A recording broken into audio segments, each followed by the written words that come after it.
Alors dans cette vidéo, nous allons traiter de ce sujet de dissertation. Colette ne célèbre-t-elle que les êtres qu'elle a chéris?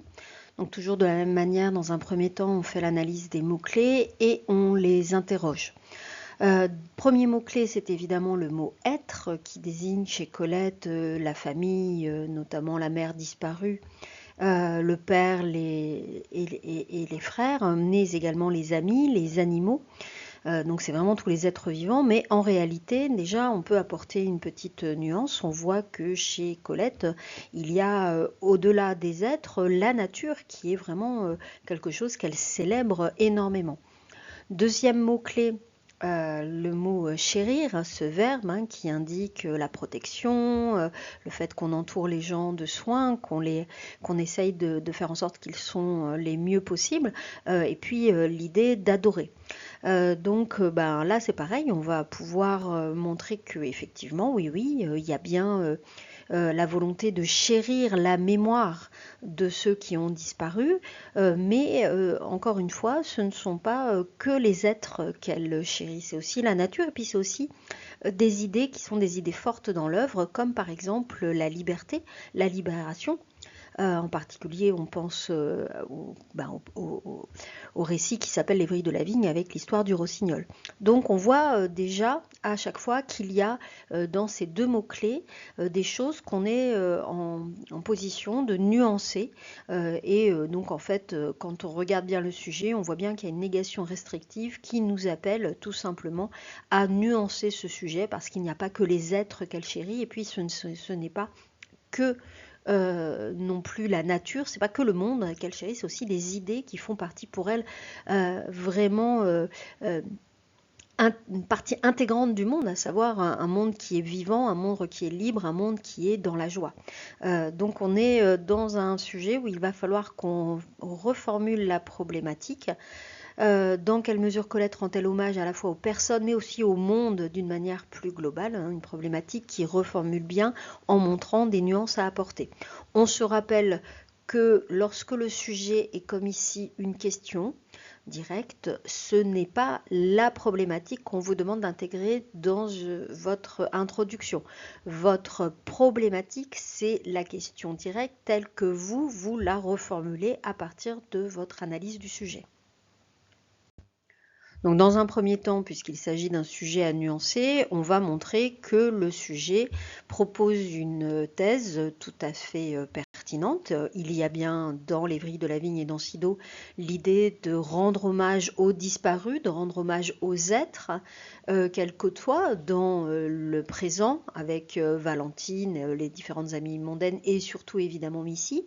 Et puis de rendre hommage également aux personnes disparues, ça c'est l'objet de Sido. Donc il y a bien cette idée de montrer à quel point il y a une volonté chez Colette de chérir ces personnes qui sont dans son présent et qui sont dans son passé. Donc votre première partie consiste à montrer que le sujet est pertinent. Votre deuxième partie va montrer que néanmoins, même si c'est une célébration qui chérit, ce n'est pas une célébration qui serait une célébration, un éloge complètement détaché de la réalité. Chez Colette, il y a une vision toujours très réaliste des personnes.